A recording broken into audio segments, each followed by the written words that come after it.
Hello everyone, welcome to this month's edition of Girard's Monthly Market Update. I'm Senior Wealth Advisor Jim Jacobson, and with us is Chief Investment Officer Tim Chubb. Thank you for watching. So Tim, the last time we talked, everything seemed very calm. In fact, I could quote the great poet Robert Browning when he said, "The bird is on the wing, the snail is on the thorn, God is in his heaven, all is right with the world." Since then, what the heck happened?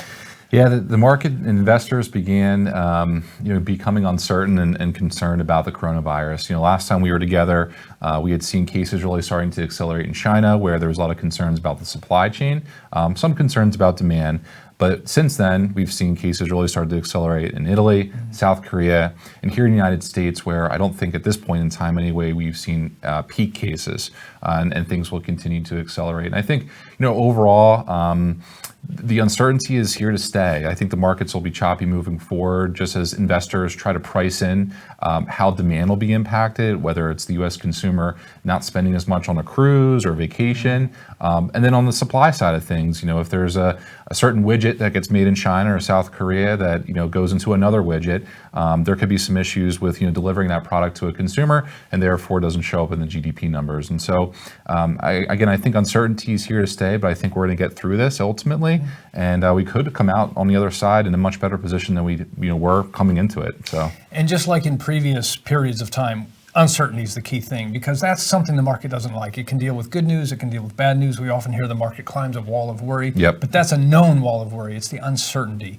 So that's the thing. Now let's look at some tools then. The Fed has tools, we have fiscal policy tools. What might we see happen in the next few weeks and months here? Yeah, so I think the big tool that we're hearing about right now anyway is related to monetary policy. And so, central bankers have had a decision with where interest rates should be on the short end of the curve, and then do we enact quantitative easing to try to make long-term rates go lower. I don't think we're at that point here within the U.S. We're probably going to see it within the ECB. But ultimately, monetary policy and accommodative policy is not going to solve, the coronavirus. It's not the vaccine. What we need for the elements of the economy is fiscal policy, and that's governments globally coming together, spending money on sensitive consumers and sensitive businesses that may have a difficult time making it through a couple-month period where there is a lot of uncertainty and consumer demand may be down, and there could be some issues with their supply chain. And so things like, sick leave pay, aid to small and medium-sized businesses, maybe an interest-free loan. These are all things I think would stimulate the economy and help us get through this tough patch. So if I'm a business owner, what that might mean to me is first of all, if interest rates come down, that might help my loan. If there's some kind of fiscal policy that can help me bridge, I think of 2001 when we had 9/11, there was some bridge loans made by the government to the airline industry. Of course, 2008, we had the quote-unquote bailout of the auto industry. Things like that can help, and while there's uncertainty, that eventually clears up. Yep. It's getting us over these periods of time. Yeah, and I think for investors, if you have a long-term horizon and your financial plan is in good shape, it may be an interesting opportunity to start nibbling at some companies that we haven't seen down at these levels for quite a while. And doing a rebalance and sticking the course is likely to be prudent.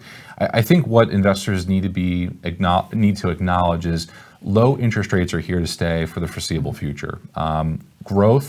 Rates are a function of growth, and growth is going to be slow, sluggish, and we could have an economic contraction here within the U.S., maybe not an outright recession, but it's going to be a period where, the Fed doesn't need to raise rates. They need to lower them to stimulate the economy, and that means, the interest rate on their bonds is going to be lower. It means the income generated off their portfolio is not going to be enough for them to be able to sustain themselves like it once was. So you mentioned lower. Let's talk about lower oil prices, because now that's coming into the picture here. We have Saudi Arabia and Russia apparently starting a production war.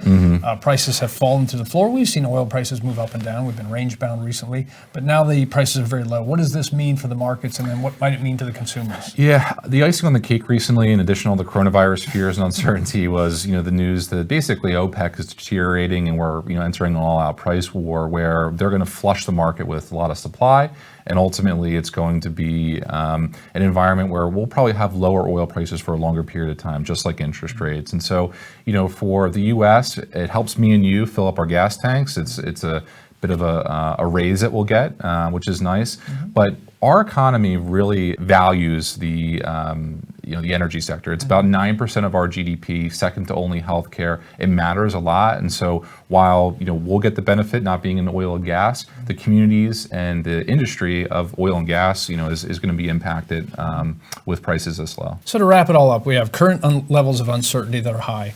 We also have some tools to deal with it, and we also know that the markets and human beings are resilient. Yeah. And this too shall pass. No one can say exactly when, exactly what that bottom day is. That would be great and convenient. But again, we're going to come through this just fine. We'll get through it. Yep, it just might be a little bumpy on the way there. Exactly. Well, thank you again for joining. I'm Jim Jacobson. This has been Chief Investment Officer Tim Chubb. We look forward to seeing you again next month.